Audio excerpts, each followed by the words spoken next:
Hello and welcome to this episode of Leadership Guest Practices. The traditional domination of men in senior leadership positions is being challenged as female leaders continue to break down old barriers and demand change. There's a long way to go, but we've seen at very senior levels female political leaders make the difference when tackling the pandemic.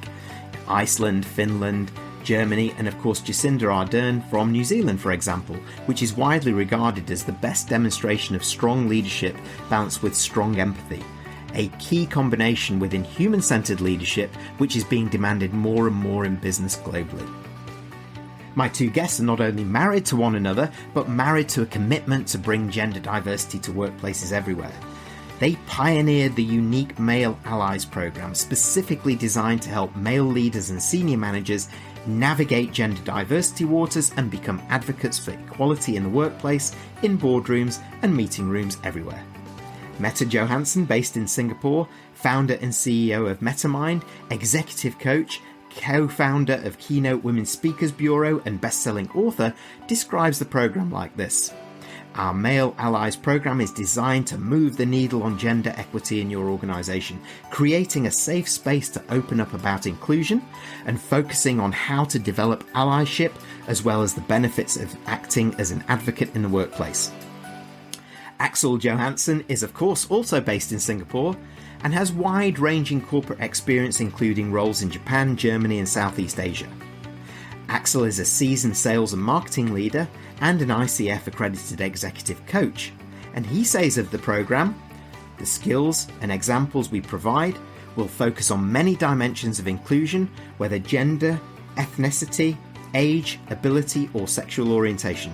Our deep dive into the gender diversity area will not only increase awareness in the workplace, but also help participants to develop awareness in their personal lives. Let's hear more. Hello and welcome to this episode of Leadership Guest Practices, where we put gender diversity at the heart of our discussion. We're calling all male allies to be advocates for gender diversity in the boardrooms, executive meeting rooms, and across the business. Joining me today is the dynamic duo of Mette and Axel Johansson, who run the Male Allies program. Mette, perhaps I can start with you. Thank you very much for joining me. Could you explain a little bit about yourself, your passion, and your leadership in all things gender diversity? Thank you very much, Jeremy. I'm Mette Johansson, as you said. I lead a leadership consultancy that focuses on the people side of leadership skills. And in fact, I rolled into the topic of diversity and inclusion.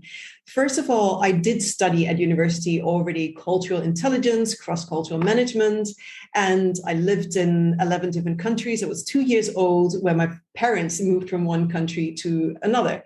So it was something that was a natural evolution.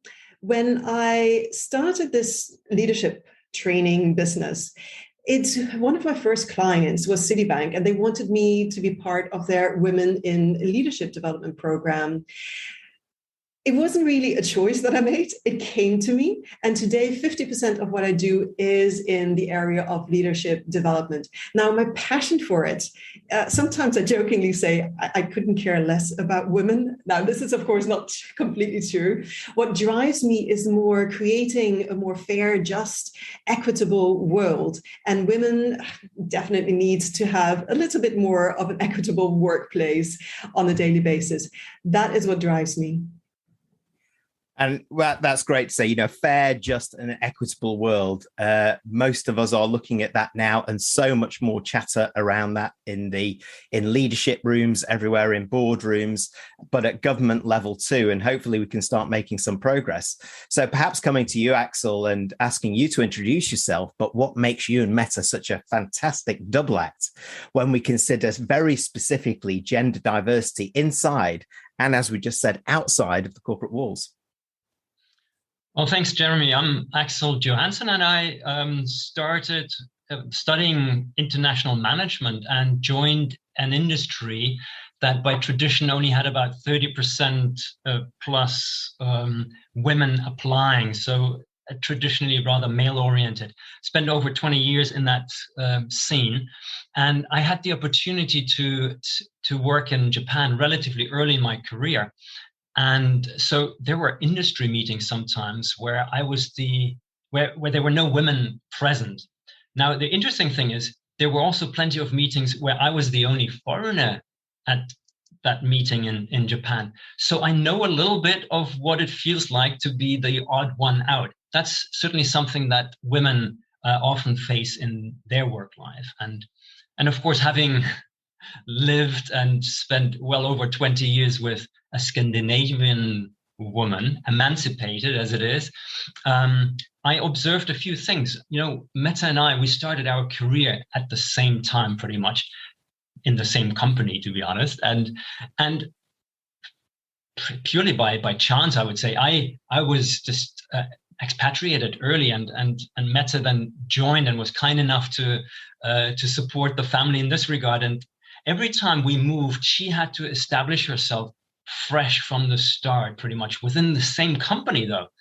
And at some point of time, I realized it's not quite fair the way it is. And of course, Mette also helped me open my eyes to some of the things that we men, including myself, of course, unknowingly do, some of the behaviors we do, and some of the systems we support that are not really helping the gender equity cause. Yeah, and such an important topic. And of course, there are broader lenses, and perhaps coming to you, Mette, on this. We've been talking about gender diversity, but a lot of the other diverse and inclusion debates for a long time, be it race, be it gender, be it sexuality, et cetera, et cetera. So why should all of that be in sharper focus right now as we look to the decade ahead? Right now there is momentum to change things. And why do we need to change it?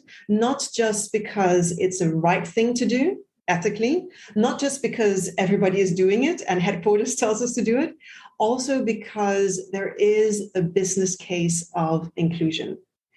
If we look at many different studies, we can see that diversity does increase group intelligence if we can translate that diversity into an inclusive environment. There is a return on innovation when we have diversity. In fact, a Deloitte study showed that there's 9 percentage point higher EBIT in companies that have a high diversity score in comparison to those who have a low diversity score. And think about it. 9 percentage points extra EBIT. How come not everybody is focusing on this as a business case? Can you imagine a boardroom meeting and there's a couple of guys discussing, I have this idea. It's ethical. It's on strategy. It gives us another 9 percentage points EBIT. But no, let's not focus on that. That's unthinkable, isn't it? With diversity and inclusion, we have a business case. Why is it not front, left, right, center, everywhere where we are doing business? We know that if we, inside our companies, are reflecting the diversity of our markets, we will understand our markets better and we can serve our markets better. We also know that if we have more ideas, different perspectives that are put on the table, we can choose the best one and make that our business model. So yes, this is the main compelling reason why we should focus on diversity and inclusion, because there is a business case. At least when I'm saying this is the main reason why we should do it, this is what we need to communicate internally in companies, because this is how people are convinced. Of course, I want to do it, as I said in the beginning, because it's the right thing to do. We need to have a more just and fair and equitable world. It's interesting, though, from what you say, it's the right thing to do from a lot of different perspectives. And particularly around when you're talking about, well, why should we do it? I love the terminology, the impact on group intelligence and the new ROI, the return on innovation, but 9 percentage points on EBIT following 18 months of pandemic, when many organizations are struggling, looking for where they're getting the next elements from, and they're looking across the organization, which is better. And what I'm starting to see now, and I'll bring Axel in for this one, is more of a readiness. We've been talking about this for so long, but there is a lot more readiness for action, let's say. So perhaps, Axel, you can bring in that perspective of what's changed over the last few years, and particularly maybe the last 18 months, that make it the right time to accelerate progress in this area. But particularly with a lens on gender diversity, challenges and opportunities? I think the cultural movements we've seen in the past few years, in particular the Me Too movement, has certainly created a lot more awareness in all parts of the world. Not maybe to the same extent, but it certainly has created an additional awareness.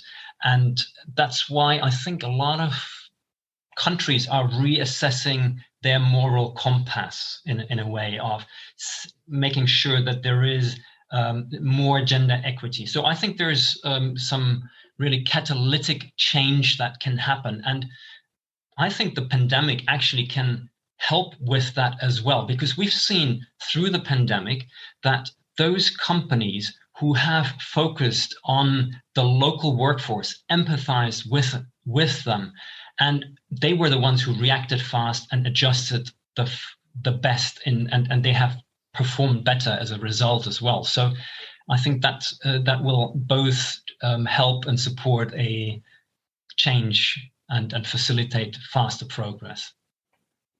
Yeah, you make a good point, because of course we talked before about the inside and outside of the corporate walls, and the noise around this outside of the corporate walls is so much greater now, and the demands internally across a number of different things, but particularly around gender diversity too, coincide also with another point that you raise around empathy and the rise of human-centered leadership and the need for our leaders to demonstrate that. We saw that in politics, didn't we, across the pandemic, and the best performing presidents, prime ministers, the women leaders, that demonstrated not just the tough decision making, but the empathy that went with it across the population, and a lot of learnings within the corporate walls across that. So in order not to fall into those same traps, I'm going to come back to you on this point, Mette. We seem to have a long way to go when you consider some countries, some companies, some regions in the world. But as we said, there is a much greater willingness to walk the walk in some of this areas. So first of all, how did we get to the place where we weren't making so much progress and promoting women into leadership positions, senior management, including them more in whatever projects and tasks needed to happen? How did we get to that, and how did we get over it? So how did we get to not getting enough results from our diversity and inclusion activities? It was probably because we didn't realize what a big and daunting task it is. We didn't realize how privilege is invisible to those who have it. And if you have privilege, we don't really want to give it away, do we? That is a challenge. It's also about realizing that there are so many different levels we need to work on. It's not enough to set some KPIs. Let me give you an example, and this is back to why we must make diversity and inclusion a business case. One of my clients described that in all their policies about diversity and inclusion, they had decided that we must always bring diverse candidates on the table whenever we have a vacancy. This company had all the right policies. Now, they urgently needed to fill a senior position. And they had somebody knew somebody, and they said, all right, let's just bring him in very quickly. And this is where they skipped all their policies because there was an urgency. Now, if we know that by hiring a senior executive who might be in that position for 10, 20 years, we are delaying diversity and inclusion for 10 or 20 years, if we realize that we are missing out on 9 percentage points of extra EBIT by taking a shortcut, it's not a shortcut to anything. It is shooting ourselves in the foot. It is missing out on money if we don't make sure we adhere to our processes. And this is often what comes in the way for diversity and inclusion. That is to, I don't really have time for it. There's some urgencies on a daily basis. Yes, there will always be. That's why it's so important that we have a thorough understanding of what makes our business more inclusive, more equitable, and stick to those processes. Yeah, I couldn't agree more. And you make the good point about delaying diversity is delaying growth, isn't it? And there's no other time where we need a diversity of thinking, not just the diversity internally. And this is one area where some quick gains can be made. And you both have done this and have started to walk the walk yourselves, not just started, but you've really driven this and pioneered this. So Axel, perhaps you could explain your journey with Mette to do something about this from a gender diversity perspective, walk the walk and pioneer the Male Allies program. Well, Mette has really great experience from her Women in Leadership programs. Women benefit from learning how to effectively navigate the corporate system. The system has been created by men for men. And of course, some women point out that fixing women is not enough. It takes effort from all of us to make the world a more equitable place for all.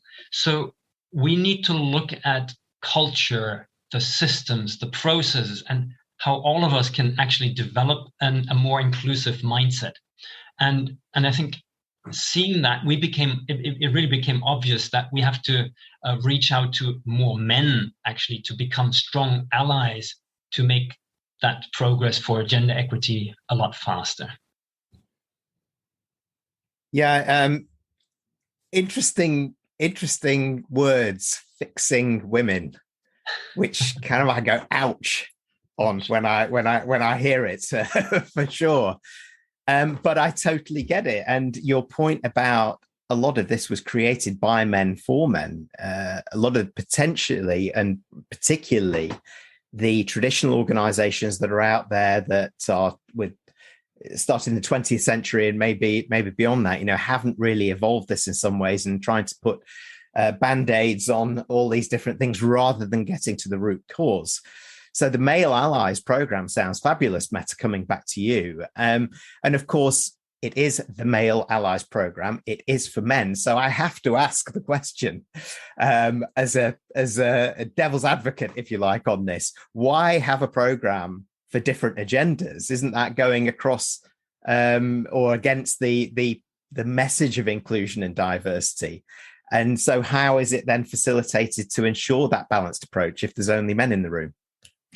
It could seem so, absolutely. When you hear, all right, we have an all-men program and we have an all-women's program. Now, our experiences are that it is good to have separate discussions. For women, it is about discovering how can we be our natural, strong, powerful leaders without being influenced by the male view. And that is good to do that all by ourselves without any men in the room. And what about the male allyship? Why only have men in the room? Well, there are a lot of maybe not fears, maybe yes fears, or just anxieties or insecurities about how do I show up as a male ally? What my thoughts that I'm having, are they wrong? And we have so many thoughts that are steered by our unconscious biases that if we speak them out, we could get a little bit of a backlash. Let me give you an example. We hear sometimes on the Male Allies program of, I'm a bit worried about promoting too many women because what about my career? This is a very relevant fear to have, and it's valid. Of course, people will have this. Men will have this thought. And if we are not allowed to speak this out loud and think this all the way to the end and find solutions for it, we're not advancing in society. We need to have spaces where we can table all our insecurities, fears, anxiety, wherever it is on the spectrum, so that we can advance. If you have women in the room as well, I can tell you that there will be some strong reactions, such as, well, you didn't have the competition to get where you are now. And you have a lot of emotional reactions that are not helpful. The emotional reactions will then often mean that men prefer to stay quiet. I mean, we know all what our culture is like today, the cancel culture. We don't want to risk any of that. So that's why it's good to create these safe spaces where we can explore the thoughts that we have in our minds. And as women, where we can explore who are we as leaders together without somebody coming in and saying, that's nonsense, because we've heard so many times that it's nonsense. So let us explore that in a same gender environment, a safe environment. What a fabulous response. I really got it when you were talking about the women as well, not being impacted by the male view in that room. And it makes total sense when you talk about it, but particularly for men, and getting over those fears, and taking away all of those, like my moment before, the ouch moments that could then cause conflict in there. And as you were talking, I wrote down the word truth. You didn't mention that, but it really resonated when I sort of thought about this. This is men who are able in that room to speak the truth, speak what they really think, not speak the politics or the things that they should do, so that, as you said, we can work through that and say, you know what, okay, there are fears here, but let's work through that together.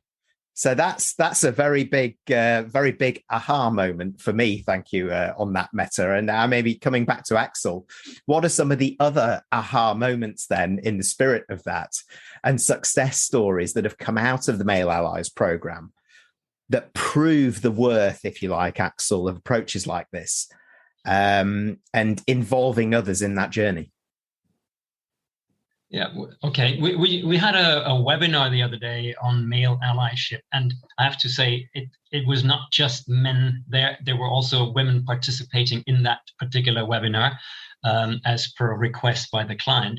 And I really recall how, when I said male allyship actually starts at the home. It's not just something from the corporate side to be seen. It starts at the home, and all of a sudden, all the women were eagerly nodding there on the webinar. It was quite impressive to see. So that is a key topic that I think we need to address more, because often women, or we as men, we often think that just doing the dishes a few times or carrying out the garbage at home is enough, but we don't realize that women often act as, to use corporate language, project managers at home, managing the whole house, managing the social activities, managing the kids, the schooling, the hobbies, etc. And then they allocate tasks to delegate those tasks to us men. And as a result, we get some stuff done, but they have this whole cognitive labor of managing the whole project. And that's certainly something that I think was pretty clear to the participants when we addressed this topic. And when it comes to success stories, we have one client actually where we've partnered with them on a number of activities. And one was the Women in Leadership program that we did. We did an inclusive leaders program with them, and we did the Male Allies program with them. And through the course of 1.5 years, we did this program. And as a result, they actually increased their women in leadership positions by 10 percentage points. So a substantial increase in a relatively short period of time. Now, do we know which program led to this? But the fact is, this client actually won one of the most prestigious D&I awards actually in the industry. So that was certainly a certain moment of success. We can say that. Wow, and I'm also, with what you started to say there as well at the beginning, I've started to realize why it's good to have separate audiences for this, and good to have some of these discussions just with the men in the room on the Male Allies program, so that they can get all of these perceptions out of, the kind of old school perceptions which still are there. And I suppose that's interesting, because when you do that right and everybody's committing to it, and this is the point, isn't it, that everybody's on board with it, is that 10 percentage points increase in women in leadership and what that means there, and winning awards for it. I mean, that makes a big difference for the organization. With what you brought in there, Axel, is this sort of broader view of outside of the corporate walls again, maybe Mette bringing you back in on this as well, is that this program, clearly to me, hearing you, is about changing perception. So it's mindset first, and it's moving to action, changing those words into action. So it's really important actually that we bring some of these other things out. So perhaps coming to you again, Mette, the what are those wider challenges that women still face as they continue to juggle their own work-life balance while striving, of course, to contribute, make their voice heard, be leaders in the boardroom and businesses everywhere, which is not insignificant when you put all of that together? There are lots of different things, of course, the culture, the processes, there are the way we do things around here, how men see us. The women needs to also make sure that they have the right skills to navigate the system that is there. It happens to be there. So there's a lot of different things that we need to work on, of course. One of the things that women are not always aware of is that we're not always discriminated against. Sometimes we're simply discredited. And back to the situation that Axel mentioned before, that he was asked to go work in a different country and I had to tag along. And what our bosses said at that point of time was, "Oh, Mette, why don't you take those 4 years to get a couple of kids? Produce the kids, and then you're ready in 4 years to restart your career when you get back to headquarters." That was one thing that I was told. Another thing, when I got my first kid, so I fought hard to get a position in that company because I wanted to work. And by the way, we're talking about working in Japan, in Asia. I already had work experience in Asia. Axel didn't. He was asked to work in Asia again. I had worked in Asia, and they thought it was difficult to place me. I had as high qualifications as Axel. We were on a very similar level, and I was asked to, why don't you take care of the family for 4 years? Then another thing that happened was when I got pregnant with our first son, I was asking for maternity leave and then to come back into my position. Now, this is in Japan where you barely have any maternity rights, at least not at that point of time in the late 90s. I was told, Mette, you don't know what you want. You know, when you have a baby, you probably don't want to work anymore. So why don't you just take it easy? I said, no, I know myself. I'm back on, say, March 1st. No, you don't know yourself. I've seen it so many times. Women change when they have children. Those are, of course, extreme examples. It happens to a lesser extent all the time by simply our environments not including us when we are considering who should be promoted, who should be a leader, who should have a stretch assignments. And also in our appraisal processes, women are often described as, oh, you're very nice, you're contributing nicely to the team, creating a great atmosphere, instead of saying, what are the facts and figures that helped us, where we helped the business grow? Women don't realize how often they are discredited along the way.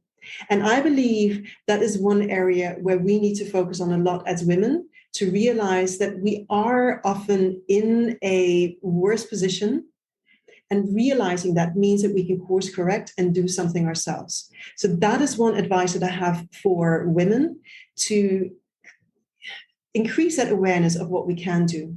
And of course, we also need the male allies. So grab some male allies and explain to them what privileges they don't have, so that they will also have a sense of fairness and hopefully support you.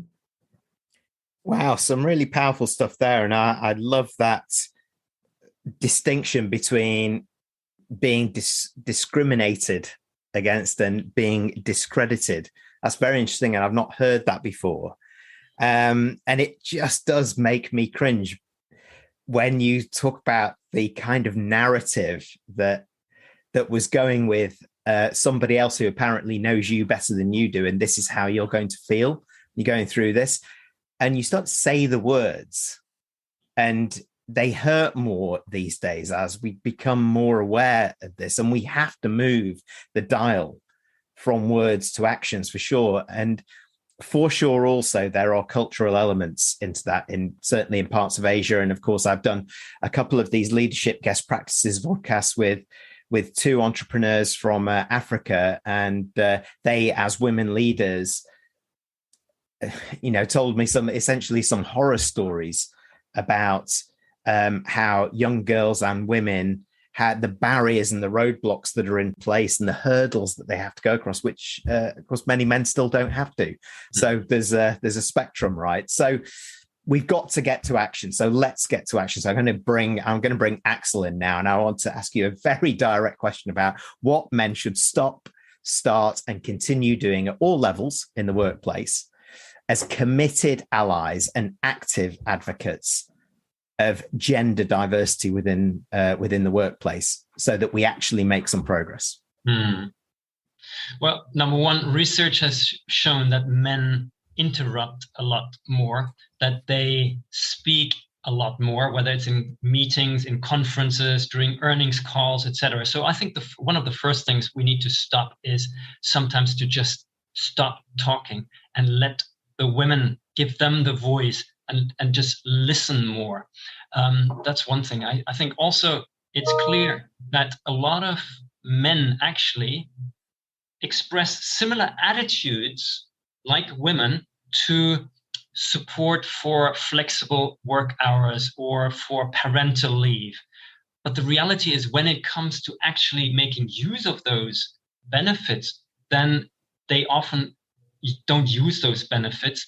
So I think recently I had a friend on LinkedIn actually who was very proud of getting parental leave, had a great time, spent I think a total of 2 months in parental leave, much longer than the legal requirement because the company gave it to him.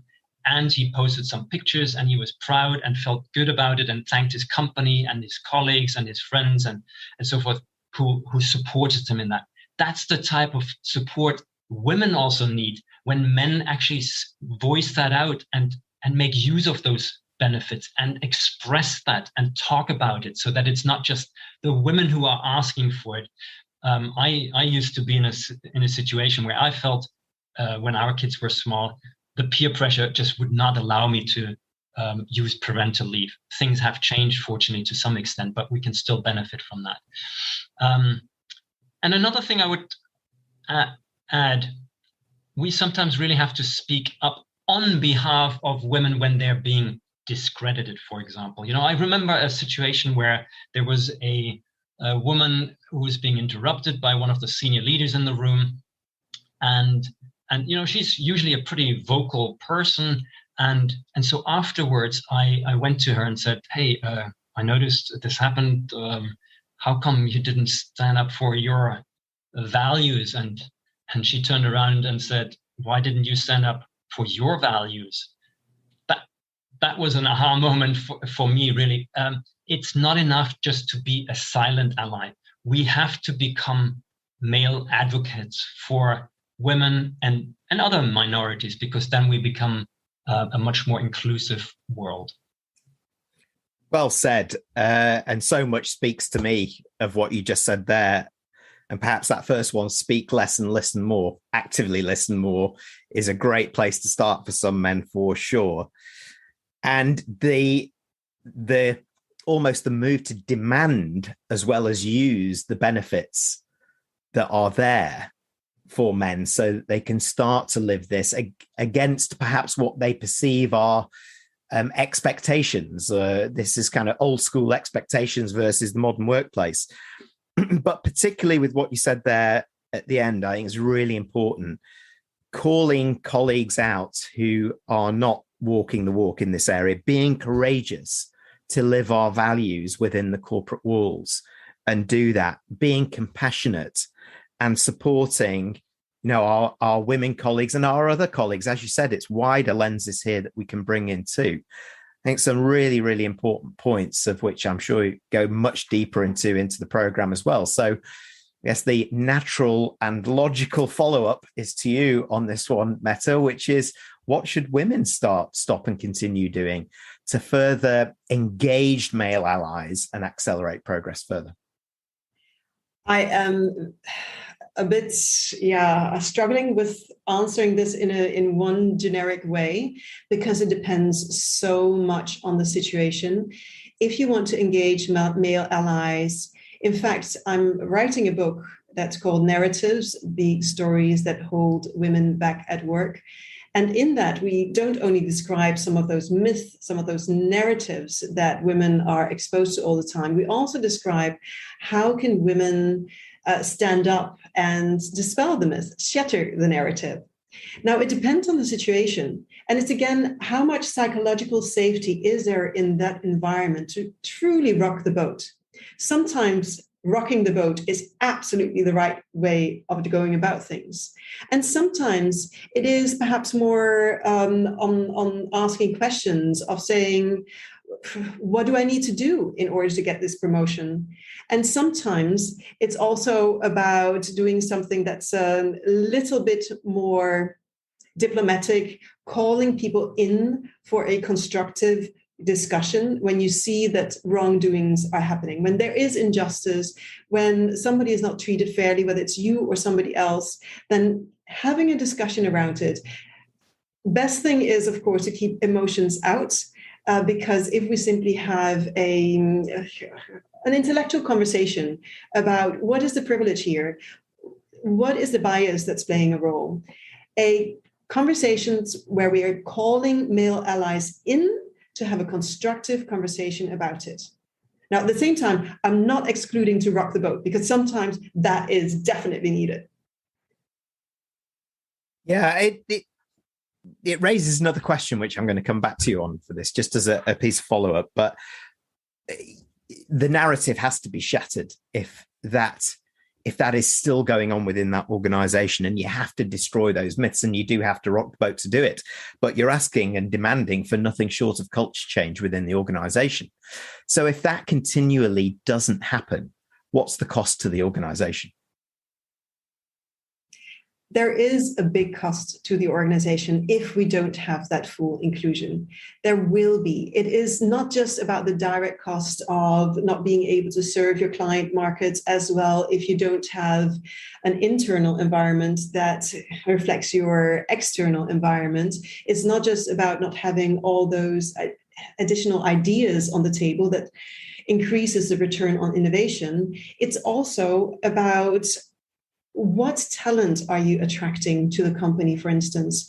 If you have a culture of belonging where everybody can come and be adding value, where everybody is being appreciated for their worth, that is going to be a lot of value as well for your corporate brand. Yeah, well said. And that cost is a huge one potentially now as we emerge from the pandemic, and competitive advantage is hard to get. And leaders have to be looking much broader these days around what makes competitive advantage.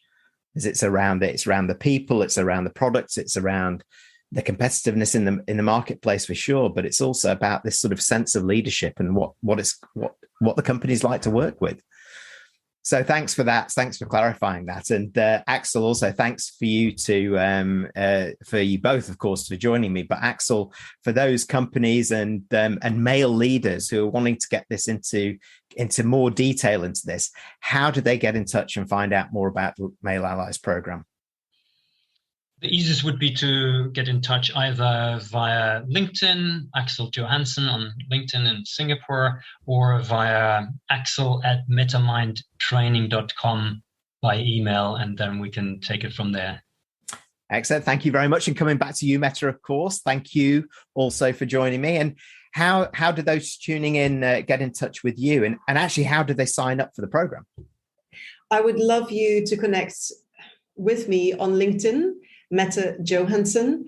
Of course, you can also get more information on the program if you contact us through MetaMindTraining.com, our website, or also info@MetaMindTraining.com, or drop me a note on LinkedIn. I'd be very happy to give you more information, and we'd love to have some signups for the Male Allies program. As you said, Jeremy, the time has come where we're going to put things into action. We need to put words into action right now. It's time to walk the walk, everybody. So Mette, thank you very much for joining me. Axel, you too. I really look forward to finding out more about this. Thank you very much. Thank you for joining our Guest Practices videocast. Please do subscribe to our YouTube channel through the link below, or check out our website to access more in our current series of expert interviews.